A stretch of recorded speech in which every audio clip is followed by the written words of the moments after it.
আসসালামু আলাইকুম। সম্মানিত 18তম শিক্ষক নিবন্ধন পরীক্ষার্থী ভাই ও বোনেরা, আপনাদের জন্য আজ আমি একটি ছোট্ট ভিডিও নিয়ে আসছি। ভিডিওটি যদি আপনারা সম্পূর্ণ দেখেন, ইনশাল্লাহ আমি নিশ্চিত দিতে পারি যে আপনাদের ভাইভা যে একটা জটিল বিষয়, সেই বিষয় থেকে আপনারা 99% সমস্যার সমাধান পাবেন।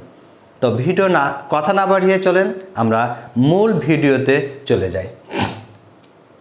সম্ভবত আমরা আগামী মাসে 18তম শিক্ষক নিবন্ধন ভাইভা পরীক্ষার জন্য প্রস্তুতি নিতে চাই এবং নিতে চাচ্ছি।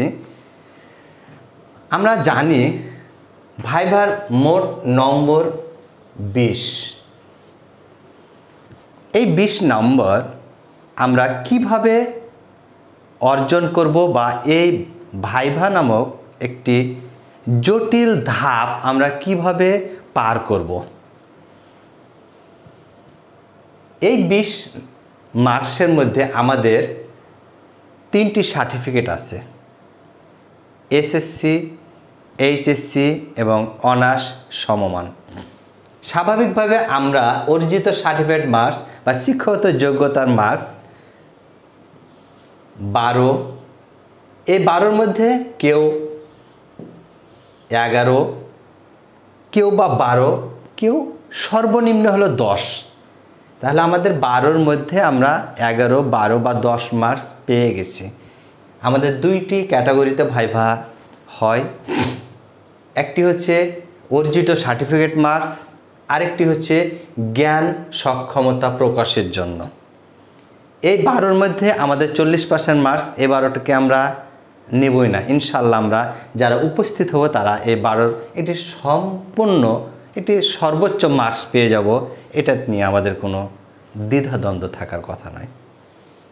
মূল জায়গা আমাদের জ্ঞান সক্ষমতা প্রকাশের জন্য। তো এখানে যে 8 মার্কস, এই 8 মার্কসকে আমরা কিভাবে পার হব, বা 8 মার্কস থেকে আমরা কিভাবে উত্তীর্ণ হব। যিনাদের ভাইভা নিয়ে আপনারা শিক্ষক শিক্ষিকা, হবু শিক্ষক শিক্ষিকা, আপনারা অতীব আগ্রহের সাথে অপেক্ষা করছেন, চলেন আমরা 8 মার্কসের এই পাস মার্কসটা সম্পর্কে সুন্দর একটি ধারণা নিই।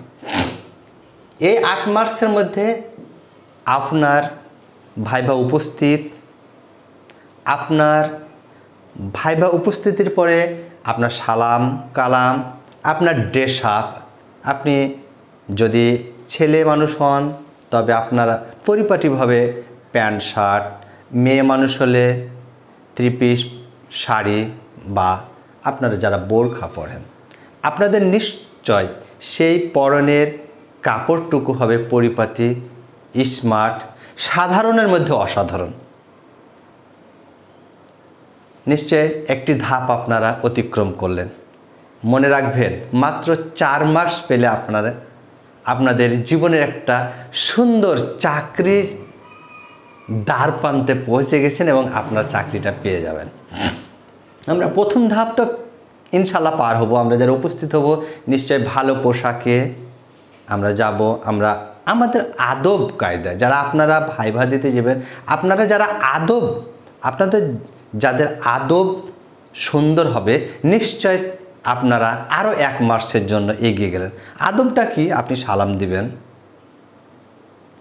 একটু অপেক্ষা করবেন, বসতে বললে বসে গেলেন, বসতে না বললে আবার আদবের সাথে আপনি অনুমতি নেবেন, স্যার বসতে পারি।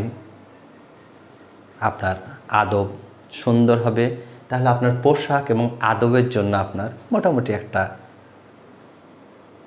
রিক্সিজন পার হয়ে গেল। এখন আপনি বসলেন। ভাইভা বোর্ডে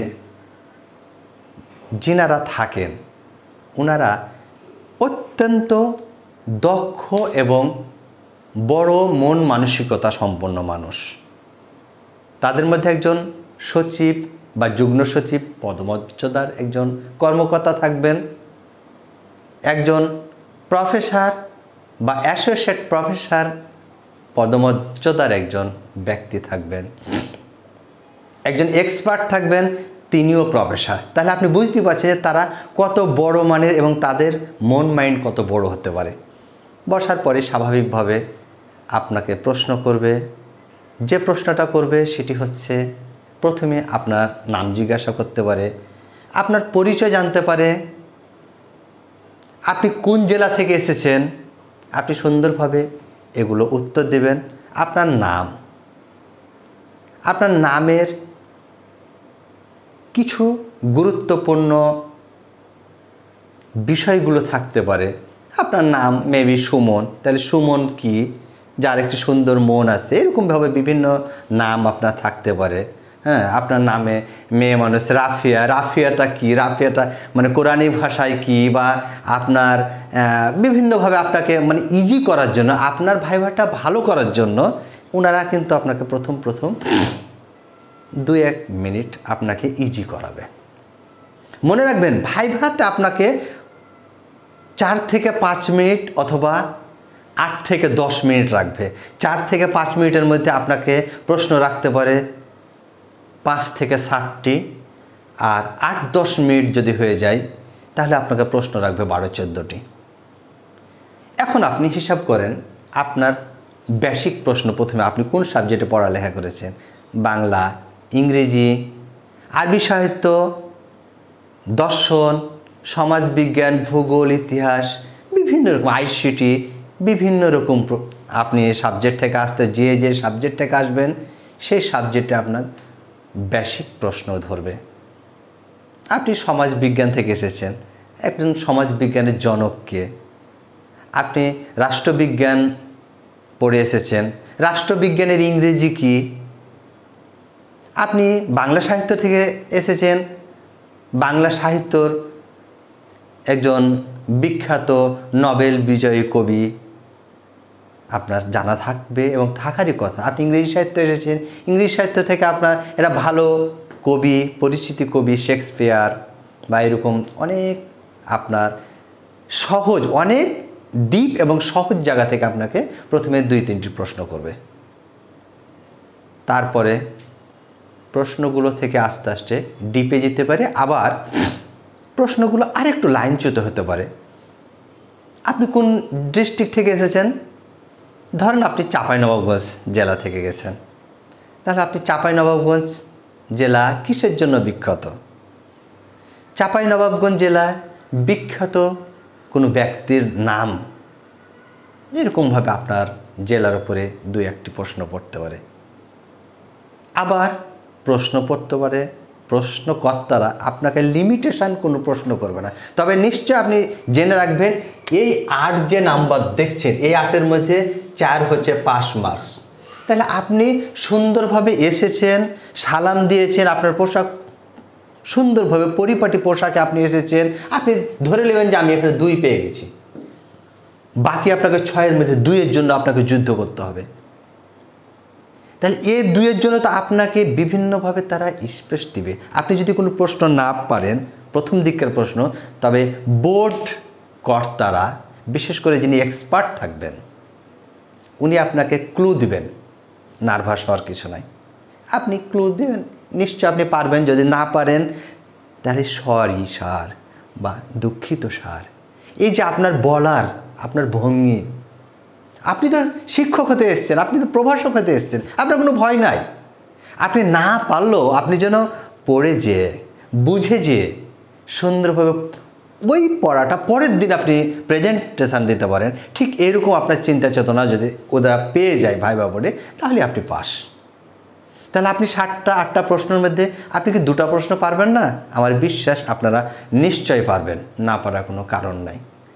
আর যদি না পারেন, প্রত্যেকটি কোশ্চিনে আপনাদের ক্লু দেওয়া হবে, কারণ ভাইবা বোর্ডে যিনারা থাকেন ওনারা জানেন যে আপনারা 2টা ধাপ অলরেডি অতিক্রম করে এসেছেন।